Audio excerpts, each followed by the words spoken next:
Boa noite, meus caros amigos, amigas. Estamos aqui já nos preparando para começar a nossa reflexão sobre a liturgia deste domingo, que é o primeiro domingo do Advento, primeiro domingo do novo ano litúrgico, né? Então vamos nos preparar, pedindo ao Divino Espírito Santo a sua graça, a sua bênção, para que a gente possa compreender bem o que significa o Advento, o que significa o Natal, essa preparação toda que a Igreja coloca para nós. Em nome do Pai, do Filho e do Espírito Santo. Amém. Vinde, Espírito Santo, enchei os corações dos vossos fiéis, acendei neles o fogo do vosso amor. Enviai, Senhor, o teu Santo Espírito, e tudo será criado, e renovareis a face da terra.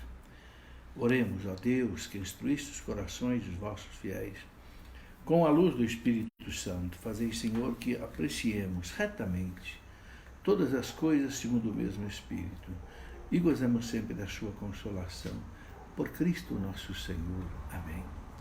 Nós te pedimos, Senhor, vós que sois o centro do Advento, né? Que o Senhor prepare o nosso coração hoje para compreender toda a beleza dessa liturgia, desse ano que começa hoje, esse ano litúrgico que começa hoje. E nós pedimos a intercessão daquela que Deus usou para trazer o seu Filho ao mundo como homem. Ave Maria, cheia de graça, o Senhor é convosco. Bendita sois vós entre as mulheres, e bendito é o fruto do vosso ventre, Jesus. Santa Maria, Mãe de Deus, rogai por nós, pecadores, agora e na hora de nossa morte. Amém. Glória ao Pai, ao Filho e ao Espírito Santo, como era no princípio, agora e sempre. Amém. São José, rogai por nós. Em nome do Pai, do Filho e do Espírito Santo. Amém. Muito bem, meus caros amigos, amigas, nós estamos começando o ano litúrgico, né? Que é o ano que liturgicamente a Igreja classifica como o ano A. Nós terminamos o ano C, né? Agora vamos começar o ano A. A liturgia é organizada em 3 anos, A, B e C. Acabou o ano C, agora voltamos para o ano A. Então, quem, por exemplo, lê todas as leituras da missa o ano inteiro, nos anos A, B e C, durante 3 anos, ele faz uma leitura assim completa da Bíblia. Não assim que leia tudo, mas lê os pontos mais importantes, tanto do Antigo quanto do Novo Testamento. A cada 3 anos, então, se repete. Estamos, então, no ano A, começando o ano litúrgico, e o ano litúrgico sempre começa com o Advento, preparação para o Natal, são 4 semanas, temos o Natal, depois do Natal temos aí a celebração da Sagrada Família e outras coisas importantes. Depois entramos, né, na festa dos Reis Magos, né, que é dia 6 de janeiro, e depois entramos num tempo comum que vai até começar o tempo da Quaresma. Depois temos a Quaresma 40 dias, aí celebramos, né, a Páscoa, né, o período pascal, que vai até Pentecostes, e depois, né, até o derramamento do Espírito Santo, né? Depois, de novo, a Igreja entra de novo num tempo comum, que vai de novo até o final do ano litúrgico, até o novo Advento. Bom, o que é importante no Advento? Antes de a gente entrar aqui nas leituras da missa desse domingo, ou do sábado à noite, para quem já foi, né? Quem vai, o importante no Advento é essa expectativa, uma expectação, né, da chegada do Messias. Mas alguém fala, mas o Messias já veio, Cristo já nasceu, já passou pela paixão, já morreu, né? Mas nós temos que meditar nesse dom inefável da salvação, né? Um dom, quando eu digo inefável, quer dizer, não há palavra para explicar. Deus que se faz homem, nasce como uma criança. Para quê?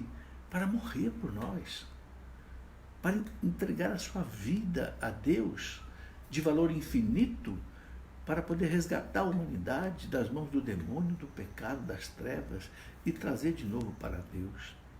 Então, a Igreja quer que nesse tempo de advento a gente, né, medite nesse dom inefável da nossa salvação, que custou a vida de Deus.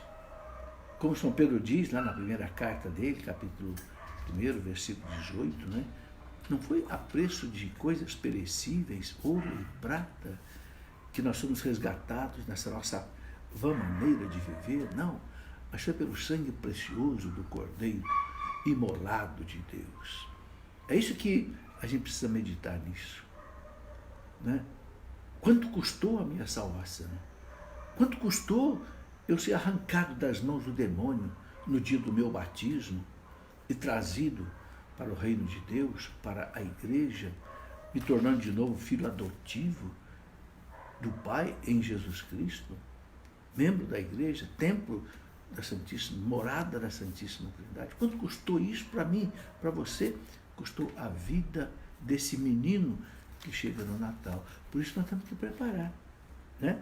Temos que atualizar, né, no coração de cada um de nós essa chegada do Cristo. Tendo em vista também a sua segunda vinda, porque ele virá uma segunda vez. E o advento, exatamente nas 4 semanas, ele é dividido em 2 partes. Você vai notar isso. As 2 primeiras semanas, o foco da liturgia é a segunda vinda de Cristo, porque ele veio com uma missão e ele vai voltar para entregar o mundo a Deus, a humanidade a Deus, para que Deus seja tudo em todos. Então, as 2 primeiras semanas, né, a igreja foca o final dos tempos. Depois das 2 últimas, aí ela já prepara mais para o Natal mesmo, para a primeira vinda, né? Isto é muito importante, né? Então, vamos começar a pensar, né, a meditar as leituras que a igreja coloca para nós hoje, nesse primeiro domingo do Advento. E nós sabemos que nesse primeiro domingo do Advento, a igreja coloca para nós assim, a preparação para a segunda vinda de Cristo. Ou a preparação também para a nossa morte, para o encontro nosso com Cristo, né? Se ele não voltar antes de nós morrermos, nós vamos a ele, ok? E seremos julgados, juízo particular e depois o juízo final, né? Mas começa aqui a liturgia com a primeira leitura do profeta Isaías, capítulo 2, versículo de 1 até 5. Vamos explicar essa leitura. O profeta Isaías diz assim: visão de Isaías, filho de Amós, sobre Judá e Jerusalém. Veja, Judá é aquela tribo de onde nasceu Jesus, a tribo de Davi. E Jerusalém era o centro da religião, né, onde estava o templo, e que Jerusalém hoje representa o quê? A igreja.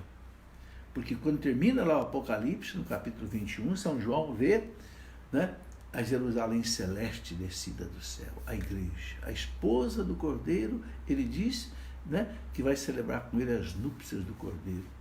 E o Espírito Santo, né, e a igreja dizem Maranatá, vem Senhor Jesus, né?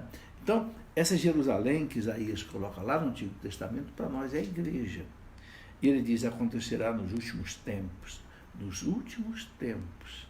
São os tempos que nós estamos vivendo. A igreja chama de últimos tempos o tempo que começa com a vinda de Cristo até a segunda vinda de Cristo. Esses são os últimos tempos. Então, acontecerá nos últimos tempos que o monte da casa do Senhor estará firmemente estabelecido do ponto mais alto das montanhas e dominará as colinas. Quer dizer o quê? A igreja está acima de tudo, do monte mais alto, domina toda a colina. E ele diz, a ele acorrerão todas as nações, todas virão a Cristo no final dos tempos. Para lá irão inumerosos povos e dirão, vamos subir ao monte do Senhor, à casa do Senhor de Jacó, para que ele nos mostre seus caminhos e nos ensine a cumprir seus preceitos. Olha, meus irmãos, o que é essa casa do Senhor? É a igreja. Aquele templo de Jerusalém que foi destruído e nunca mais foi reconstruído. Por quê? Porque o templo de Deus agora, né, não é mais aquele templo de Jerusalém Não, é o próprio Cristo. É a igreja, o Cristo que é, né, o corpo de Cristo que é a igreja. Então ele fala, vamos subir ao monte do Senhor, vamos à igreja. A casa do Deus de Jacó, a igreja, para que ele nos mostre seus caminhos. É a igreja que nos mostra os caminhos.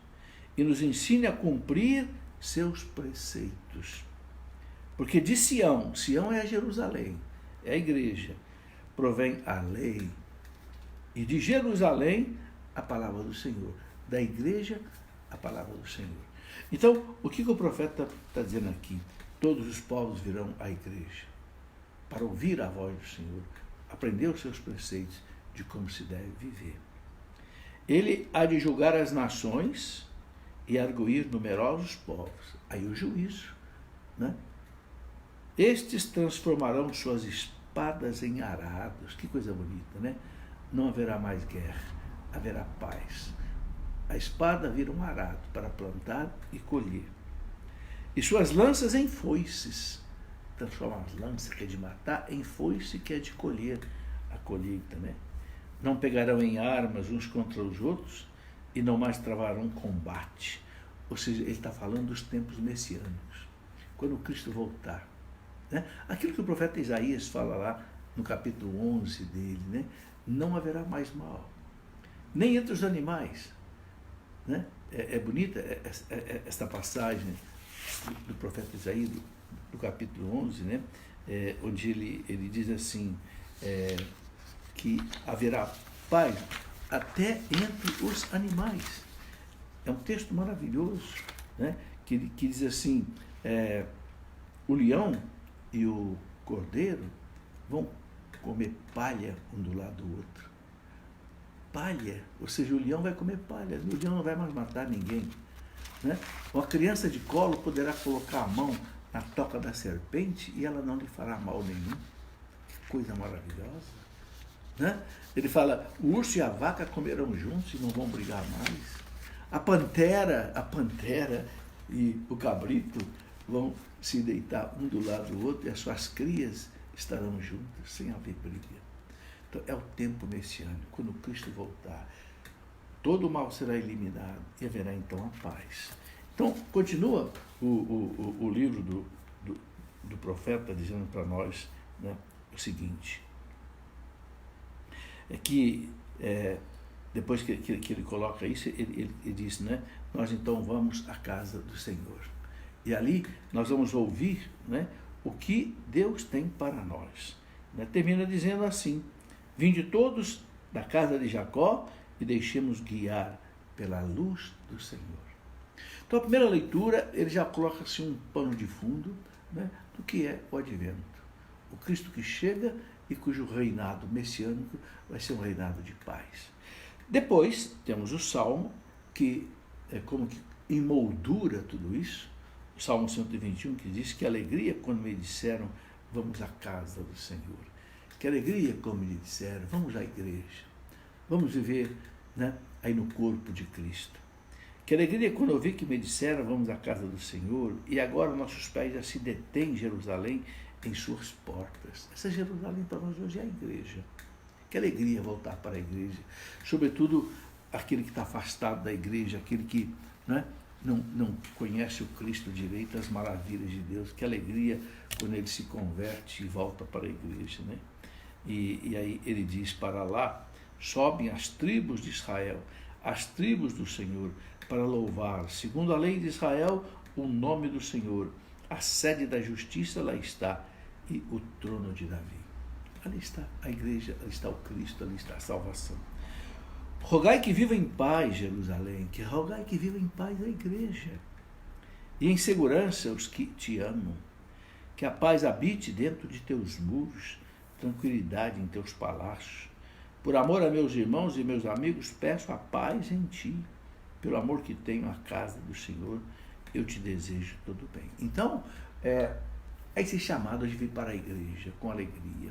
E ali, né, celebrar toda essa beleza. Depois, a liturgia coloca para nós aqui um trecho maravilhoso da carta de São Paulo aos Romanos, capítulo 13, versículo de 11 até 14. chamando a gente a quê?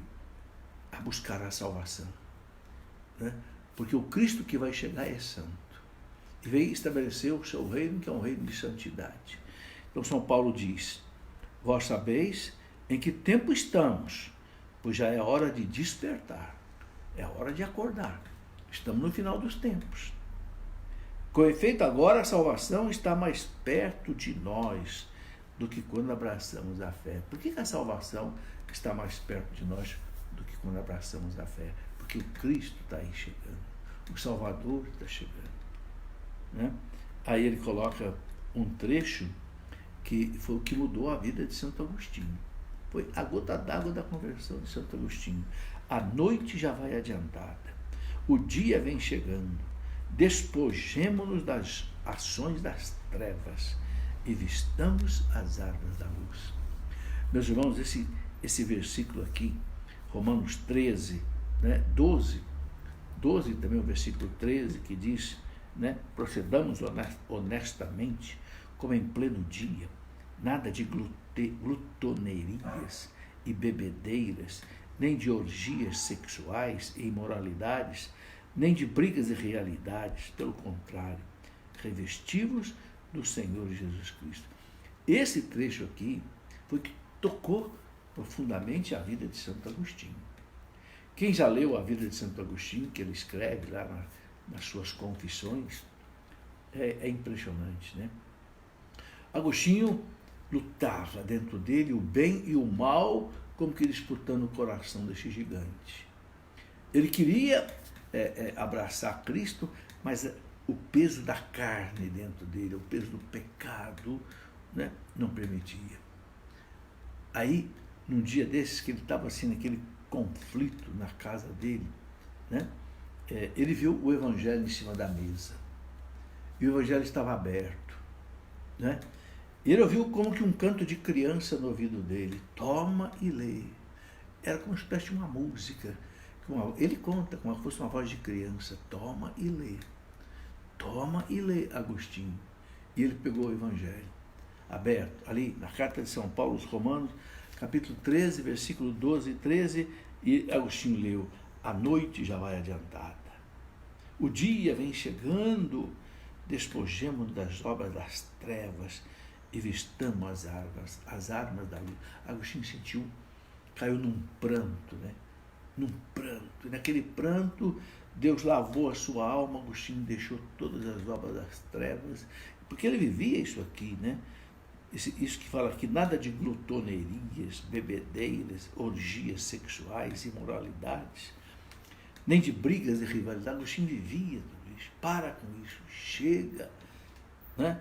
Pelo contrário, revestivos do Senhor Jesus Cristo. A partir dali, meus irmãos, a vida deste homem se transformou. A vida de Agostinho passou a ser outra vida. E para nós também. Né? A noite já vai adiantada, o dia já vai chegando. O que é esse dia que está chegando? A eternidade. A noite já vai avançada. Um irmão meu mais velho, que já faleceu, dizia assim, olha, nós já estamos do meio-dia para a tarde. Né? Nós já estamos no pôr do sol. A noite já está chegando. E vai chegar logo um novo dia. O novo dia é exatamente a eternidade. Então, purificar o coração. Purificar o coração para receber o Senhor que vai chegar, que está chegando. Né? Como eu disse aqui, renovar, né, essa expectativa da vinda do Senhor. Arrumar a casa. Se o Senhor está chegando para a minha casa, eu tenho que arrumar a casa. Santa Teresa d'Ávila dizia assim, é no amor com que a esposa prepara o lar para receber o esposo que vai chegar, que ela mostra a ele o seu amor. Então, meus irmãos, como é que a gente prepara essa nossa alma aí? Deixando esse pecado todo aqui. Pecado que, né, a igreja chama de pecados capitais, a soberba, que tem como filho o orgulho, vaidade, arrogância, prepotência, exibicionismo, amor próprio. Né? Depois deixar, além de soberba, né, deixar todo assim o apego desordenado às coisas deste mundo, a ganância, a avareza, né? Depois deixar todo o pecado de luxúria, são os que São Paulo fala aqui, orgias sexuais, imoralidades, bebedeiras, deixa. Limpa a casa, bota isso para fora. Né? Depois gula, ira, inveja, preguiça, maledicência, mentira, sei lá, quanta coisa temos que tirar do nosso coração. Mas como tirar essas coisas do coração? A igreja nos ensina, né? Temos aí a confissão, uma boa confissão, um bom arrependimento de tudo isso, uma vida de oração e uma vida de penitência. Meus irmãos, sem oração, sem penitência, a gente não arranca o pecado de dentro de nós. Pode ter certeza. Nós todos somos meio moles. Nós gostamos da comida boa, do descanso, da vida boa, do passeio, né? Então a gente vai ficando meio mundano. O pecado vai como que grudando em nós. A igreja coloca para nós, especialmente na quaresma, né? Jejum, esmola e oração. O jejum é a mortificação do corpo, né? Cortar de vez em quando alguma coisa, fazer de vez em quando algum jejum, né? Comer alguma coisa que você não gosta. Muita gente não gosta de salada, né? Vai lá no arroz, feijão e no bife, né? Ou no ovo, né? Que tal você prometer para Deus, não, eu vou comer a salada todo dia, porque a salada faz bem. E é uma mortificação para mim. Mortificação do paladar. Eu não vou comer pelo prazer, eu vou comer para me alimentar. Entende? Então, o sacrifício, gente, é que arranca o pecado da nossa alma. O mundo não quer mais que se fale em sacrifício, em mortificação. O mundo tem horror a isso, mas nós cristãos, para nós, é a cartilha da santidade. O jejum, a mortificação, a esmola, abrir a mão, ajudar os pobres, né? Quem sabe uma cesta básica, uma família que precisa todo mês, né? Porque a esmola não é aquela moedinha que você põe lá na sacolinha lá da missa, não. É muito pouco. É muito pouco. A esmola tem que ser algo substancial, né? Quem sabe uma cesta básica para um pobre. Quem sabe pagar a luz de um pobre, a água de um pobre, o aluguel, quem sabe, da casa de um pobre. Jejum, esmola e a oração. Sem a oração, a gente não arranca o pecado da nossa alma. A gente não limpa a casa para que o Senhor venha fazer nela a sua morada. Ok? Bom, e o Evangelho, que é de São Mateus, capítulo 24, 37 até 44, fala exatamente da segunda vinda de Cristo. Como eu falei, a primeira e a segunda semana do Advento, a igreja foca a segunda vinda, que nós devemos estar preparados, porque a gente não sabe qual é a hora que ele vai chegar. Né? Então ele diz aqui, né? Jesus disse aos seus discípulos, a vinda do Filho do Homem será como no tempo de Noé. Né? Deus tinha decidido acabar com a humanidade, porque o pecado inundou a face da terra. Depois do pecado de Adão e Eva, Caim matou Abel, o irmão mata o irmão. Aquele episódio horroroso da Torre de Babel, né? Depois aquele episódio horroroso de Sodoma e Gomorra, Deus ficou angustiado. Vou acabar com essa humanidade. Né? Mas chamou Noé.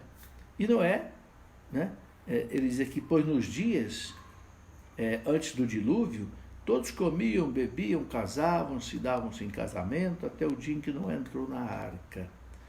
E eles nada perceberam, até que veio o dilúvio e arrastou a todos. Assim acontecerá também na vinda do Filho do Homem. Olha, meus irmãos, nós não podemos fechar os olhos para esta palavra. Não podemos fazer de conta que a gente não quer escutar isso daqui. Não. Temos que ouvir o que o Senhor está dizendo. Ele está dizendo o seguinte, que ele vai voltar. Vai haver um juízo, né? Que nós não sabemos como é que é. Então, Nós não podemos viver que nem aquele povo no tempo de Noé, não estava nem aí. Vamos viver no pecado, cada vez mais no pecado, e deixa para lá, eu sou jovem, eu não morro, né? Não, deixa para lá, deixa para rezar quando eu for velho. Não, não. Olha, meus irmãos, essa semana eu tive uma semana de 2 lutos que me entristeceram. Primeiro morreu uma menina consagrada da Canção Nova de 23 anos, a Célia, foi minha aluna, um anjo de criatura. 23 anos. Morreu de quê? De câncer, em São Paulo. 23 anos. Né? E depois morreu um padre também, muito querido, novo, não tinha nem 50 anos, padre Eliano, um grande sacerdote, grande pregador. Deus levou. Teve uma infecção intestinal, espécie de uma septicemia, e se foi. Então, é isso que Jesus está dizendo. Nós temos que ficar preparados. Né? Ele coloca aqui, né, portanto, ficai atentos, porque não sabeis em que dia virá o Senhor. Ninguém sabe qual é o dia que vai morrer. Né? Compreendei bem isto, se o dono da casa soubesse a que horas viria o ladrão, certamente vigiaria e não deixaria que a sua casa fosse arrombada. Ele faz uma comparação. O ladrão vem com o fator surpresa. Você está dormindo, você não sabe que hora que ele vem. Se você soubesse, se o ladrão avisasse, telefonasse para você, olha, 2 horas da manhã eu vou assaltar a sua casa. Opa! Você colocaria ali a polícia, se deixar a polícia avisada, não tem problema. Mas não, a gente não sabe. E por que Jesus não avisa quando é que ele vai chegar? Por várias razões. Primeiro, se ele avisar, a gente ficaria apavorado. Se você soubesse o dia que você vai morrer, você gostaria de saber o dia que você vai morrer? Nossa, a gente morreria antes, acho que de pânico, às vezes, para muitos, né? Então ele não avisa. E também não avisa porque, se ele avisar, a gente vai se preparar só na hora da morte. Então, não, ele quer que a gente seja preparado sempre, porque a preparação não é uma fuga. A preparação não é algo assim de última hora. Não, a preparação ela tem que ser contínua. É um estilo de vida cristã. Viver preparado, viver na graça de Deus, é uma alegria. Então, Deus não avisa exatamente para que a gente esteja sempre preparado. Né? E ele diz aqui, por isso também vós ficai preparados, porque na hora em que menos pensais, o Filho do Homem virá. Tá aí. Então, as palavras de Jesus são muito claras. Eu acho que a gente não precisa nem ficar detalhando muito o que Jesus fala, né? Porque é muito forte tudo isso, né? Agora eu quero aproveitar esse tempo que a gente ainda tem para eu falar um pouco do advento. Porque quando nós estamos começando esse tempo, né, então eu gostaria de dar uma repassada assim todo o advento. Né? Nós devemos esperar o Senhor, sabe, o Salvador, com a mesma expectativa que os profetas esperaram. Isaías falou tanto dele, Jeremias também falou, Daniel falou, Ezequiel falou, Zacarias falou, Malaquias falou, esperaram os profetas. Então, esperar o Salvador, nessa mesma expectativa que esperaram os patriarcas, os profetas, a Virgem Maria, né? Que esperou durante 9 São José que, depois que o anjo avisou que ele seria o pai adotivo do menino, esperou com expectativa. Né? Depois também, o velho Simeão e a Ana, aqueles dois, né, que estavam lá no templo, Senhor, agora o Senhor pode me levar, porque os meus olhos contemplaram a tua salvação. Olha como esperava o Messias, né? Ana, Simeão, né? Depois também os reis magos que vieram, os pastores que vieram, Santa Isabel, quando viu Maria diante dela, a que deu a honra de receber a visita da mãe do meu Senhor. O meu Senhor vem me visitar, que honra para mim. A nós também Jesus vem visitar, meus irmãos. Então essa é a expectativa, né? os profetas anunciaram com riqueza de detalhes, né, essa chegada de Jesus. O profeta Isaías diz: ele nascerá da tribo de Judá, em Belém, a cidade de Davi. Seu reino não terá fim. Né? Então, ele diz: por isso, o próprio Senhor vos dará um sinal. Uma virgem conceberá. Né? E dará à luz um filho e chamará Deus conosco. Olha como os profetas anunciavam, esperavam. É essa expectativa que deve haver. Né? Por exemplo, o profeta Sofonias, né? Lá no capítulo 1 dele, capítulo 3, versículo 14 até 18, Sofonias diz assim: canta de alegria, cidade de Sião. Canta de alegria, igreja de Deus. Rejubila, povo de Israel, povo de Deus. Alegra-te, exulta de todo o coração, cidade de Jerusalém. Exulta, igreja de Cristo. Né? O Senhor revogou a sentença contra ti, afastou teus inimigos. O rei de Israel é o Senhor. Ele está no meio de ti. O Senhor teu Deus está no meio de ti. Está aí, chegou. Né? O valente guerreiro que te salva, ele exultará de alegria em ti, movido por amor. O profeta Sofonias, capítulo 3, cantava isso. Né? Depois do profeta Malaquias, veja, essa expectativa dos profetas que ele já vai colocando para nós no advento. Malaquias, no capítulo 3, ele diz assim: eis que envio o meu anjo, e ele há de preparar o caminho para mim. João Batista, né? Logo chegará o seu tempo, o dominador. Eis que vos enviarei o profeta Elias antes que venha o dia do Senhor, dia grande e terrível. Né? É o profeta João Batista, que é representado aqui na figura de Elias. Né? E é bonito também aquilo que Isaías diz, né? Lá no capítulo 11 dele, que eu já falei aqui, mas ele começa dizendo: um renovo sairá do tronco de Jessé. Quem é Jessé? É o pai do rei Davi. Dali vai nascer o Salvador. Um rebento brotará de suas raízes, sobre ele repousará o Espírito do Senhor. Ele fala o Espírito de sabedoria, de entendimento, de prudência, de coragem, de ciência, de temor de Deus. São os dons do Espírito Santo, né? Que a criança recebe exatamente aí, na época, recebe no Natal, e que deve codificar na nossa vida. Né? E o profeta vai mais longe, colocando muitas coisas. Por exemplo, Isaías, no capítulo 35, versículo de 1 a 6, Isaías diz assim, né? Dizei àqueles que têm o coração perturbado: tomai ânimo, não temais, eis o vosso Deus, ele vem.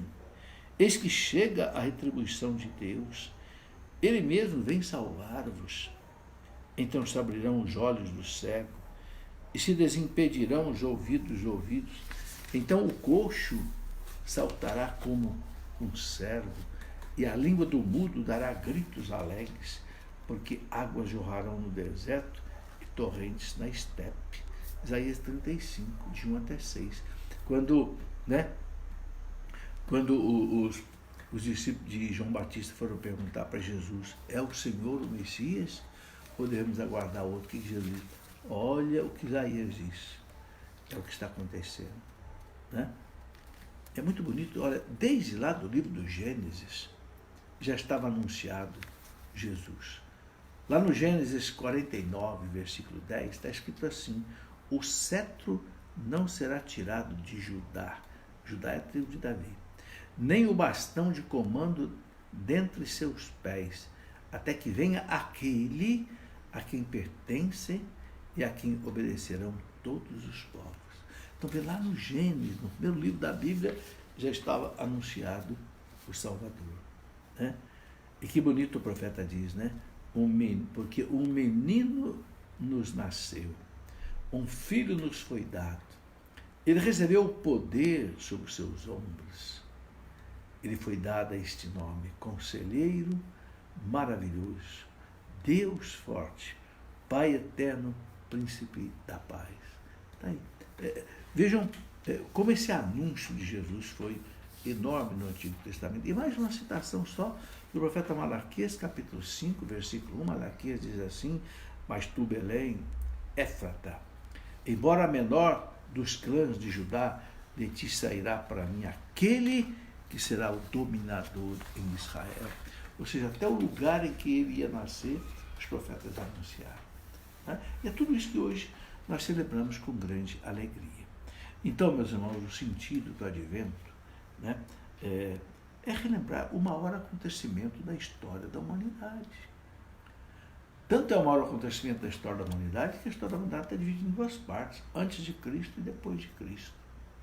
Antes de Cristo vai diminuindo até zero, depois de Cristo vai crescendo de zero até 2020, que nós estamos chegando. Né? Tá aí. Então, sem deixar de ser Deus, ele se faz homem, se faz nosso irmão, assume a nossa natureza. Você já pensou? Que alegria, meus irmãos. Nós temos Deus como nosso irmão. Deus que é o onipotente, onisciente, onipresente. Deus tem a nossa carne. Deus tem as nossas mãos. Que privilégio extraordinário, né? Então nós somos convidados a esperar esse Jesus que vem no Natal e que depois vem também no final dos tempos. Né? E aí no Advento tem muitas coisas interessantes, né? Por exemplo, as 4 velas. Então o pessoal costuma fazer uma guirlanda, né? Aquela roda verde assim, né? Significa porque uma roda mostra que Deus não tem princípio e não tem fim. Deus é eterno. Né? E ali muitas vezes se coloca um sino, que é o sinal da fé. Um sino que bate, é um sinal da fé. Anunciando a chegada de Jesus. As pessoas costumam colocar na porta, né? Na entrada da casa. Né? E aí, muitos fazem aquela coroa do advento, com as 4 velas. Normalmente se usa uma vela vermelha, uma vela verde, uma vela roxa, quase um cor-de-rosa, né? E uma vela branca. O que significa isso? A igreja explica. A vela vermelha significa o perdão que Deus dá a Adão e Eva. Quando fala Adão e Eva, toda a humanidade, pelo sangue derramado na cruz. Então o vermelho significa isso. Né? O perdão que Deus dá a toda a humanidade, desde Adão até o último homem que acreditar em Cristo. Né? Depois a vela verde representa a fé dos patriarcas, a esperança dos patriarcas. O verde significa esperança. Né? A fé e a esperança dos patriarcas que eu coloquei tudo aqui, aguardando a chegada do Salvador. Depois a vela verde, a vela roxa, que é uma vela, não é bem roxa, é quase que um cor-de-rosa, um lilás claro, né? Porque a terceira semana do Advento é chamada semana da alegria, da letere, né?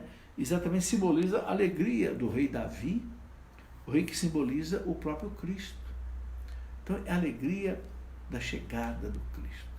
Então, como eu falei, as 2 últimas semanas a igreja já foca, né, o Natal, a chegada do Cristo. E a vela branca, maravilhosa vela branca, simboliza, né, aqueles profetas que anunciaram um reino de paz, né, de justiça, aquele reino messiânico que eu falei, que nem entre os animais vai haver mais morte, vai haver mais destruição. Né? Bom, meus irmãos, o Advento traz para nós muitas lições. Né? Eu até, meditando aqui, eu até alinhavei algumas coisas. Primeiro, buscar o arrependimento dos nossos pecados, preparar o nosso coração para o encontro com o Senhor, arrumar a casa, que eu já falei. A celebração do Advento, ela exige uma mudança de mentalidade, uma correção do rumo da nossa vida. Né? Será que eu estou vivendo alguma coisa que está na contramão do Evangelho? Né? Então é a busca da santificação pessoal. Né? É a oportunidade, né, esse tempo do Advento, de nós meditarmos em nossa fé, a nossa opção religiosa. Eu estou levando a sério a minha opção religiosa por Jesus, por Cristo, o meu compromisso com a Santa Igreja. É sério, eu sou filho da igreja, eu amo a igreja, eu trabalho para a igreja, eu sirvo a igreja, eu ajudo a igreja. Né? Eu quero ler aqui uma palavra do Papa Bento XVI, quando ele fala dessas coisas. Bento XVI, ele disse assim: o Senhor está próximo, vinde, adoremo-lo. O Advento nos chama a aproximar-nos, quase na ponta dos pés, da gruta de Belém, onde se realizou o acontecimento que mudou o curso da história. Mudou o curso da história, o nascimento do Redentor. Mas a pergunta é esta, coloca o Papa Bento: a humanidade do nosso tempo ainda espera um Salvador? Tem-se a impressão de que muitos consideram Deus fora dos seus interesses. Aparentemente não precisam dele. Vivem como se ele não existisse, ainda pior, como se fosse um obstáculo a superar para se realizarem a si mesmo, como se Deus atrapalhasse a nossa realização. Também entre os crentes, temos a certeza, há quem se deixa atrair por quimeras aliciantes e distrair por doutrinas desviantes que propõem atalhos ilusórios para obter a felicidade. Busca a felicidade fora de Deus. Também ele fala entre os crentes, entre os católicos. Sem dúvida, falsos profetas continuam a propor uma salvação a baixo preço, uma salvação a custo baixo, que termina sempre por gerar violentas desilusões. Nascendo entre nós, que o menino Jesus não nos encontre distraídos ou comprometidos simplesmente a embelezar com iluminações as nossas casas, as nossas ruas. Ao contrário, preparemos na nossa alma e nas nossas famílias uma habitação digna onde ele se sinta acolhido com fé e amor. É uma reflexão do Papa Bento XVI sobre o Advento. E agora eu quero voltar lá um pouco no início da história da Igreja, um grande santo da Igreja. Eu gosto muito da citação dos santos. São Máximo, que foi bispo de Turim, lá nos primórdios da Igreja, né? São Máximo dizia assim: enquanto estamos para acolher o Natal do Senhor, revistamo-nos com vestes nítidas, sem mancha. Sem mancha. Quando você toma um banho, você quer colocar aquela roupa, né, limpinha, sem mancha, arrumadinha, né? Falo da veste da alma, não da veste do corpo. Vistamo-nos não com vestes de seda, mas com obras santas. Então, essa veste são obras santas. Ele está falando da veste da alma. As vestes vistosas podem cobrir os membros, mas não embelezam a consciência. Olha que bonito. As vestes vistosas podem cobrir os membros, mas não embelezam a consciência. Celebrando cada ano esse mistério, a Igreja nos exorta a renovar continuamente a lembrança de tão grande amor de Deus para conosco. É o que eu falava no começo. O que a Igreja quer que a gente lembre no Advento? O grande amor que Deus tem por nós, que chega a entregar seu Filho amado, São Paulo diz, para que todo que nele crê não pereça, mas tenha a vida eterna. Está aí. São Máximo fala isso, exatamente isso, né? A vinda de Cristo não foi proveitosa apenas para os seus contemporâneos, mas que a sua eficácia é comunicada a todos nós. Se mediante a fé e os sacramentos, e orientar nossa vida de acordo com os seus ensinamentos. A Igreja deseja ainda ardentemente fazer-nos compreender que o Cristo, assim como veio uma só vez a este mundo revestido da nossa carne, também está disposto a vir de novo, a qualquer momento, para habitar espiritualmente em nossos corações com a profusão de suas graças, se não opusermos resistência. Assim como Cristo veio a primeira vez lá em Belém, ele quer vir hoje, agora, no meu coração, se eu não ponho resistência, a resistência de uma vida desordenada. Santo Irineu, né, bispo, lá do século II, Santo Irineu dizia: com a vinda de Cristo, Deus torna-se visível aos homens. Deus é invisível, mas com a vinda de Cristo, Deus se tornou visível, né? E, de novo, o Papa Bento XVI, numa outra homilia deles, ele fala assim: Advento, um mistério que envolve inteiramente o cosmos e a história. A primeira e a segunda vinda de Cristo tocam-se profundamente. A primeira vinda e a segunda tocam-se profundamente. Por quê? porque com sua morte e ressurreição, Jesus já realizou a transformação do homem e do cosmos, que é a meta final da criação. A meta final da criação, meus irmãos, é a transformação do homem e do cosmos. A nossa missão aqui na Terra é oferecer o mundo a Deus, né? É como a Eucaristia, ação de graças, né? Deus criou Adão e Eva e disse: crescei, multiplicai e dominai a terra. Cresçam, se multipliquem, dominem a terra, ofereçam criação a Deus. É o que nós fazemos na missa. A missa é a Eucaristia, ação de graças, né? Então, o Papa Bento fala, é a meta final da criação. A Virgem Maria encarna perfeitamente o espírito do advento, feito da escuta de Deus. Maria escutava Deus. Então o Papa Bento diz assim, esse é o espírito do advento. A hora de escutar Deus. O que Deus quer falar para mim? Né? Do desejo profundo de fazer a sua vontade. Como Maria, faça-se em mim, Senhor, segundo a tua palavra, a tua vontade. É o tempo do advento, é isso, é dizer para Deus, Senhor, faça em mim a tua santa vontade. De alegre serviço ao próximo, a caridade. Deixemos guiar por ela, para que o Deus que vem não nos encontre fechados ou distraídos, mas possa em cada um de nós estender o seu reino de amor, de justiça e de paz. Está aí uma reflexão do Papa Bento XVI, uma reflexão de São Máximo de Turim, né, para ajudar a gente a viver esse tempo todo do advento. Vamos pedir ao Senhor, encerrando essa nossa reflexão, que Ele nos dê essa graça, nos dê essa bênção, Senhor. Como a Virgem Maria, Senhor, esperou o seu menino, naquele silêncio rico de meditação, buscando fazer a tua vontade, Senhor, buscando fazer o bem,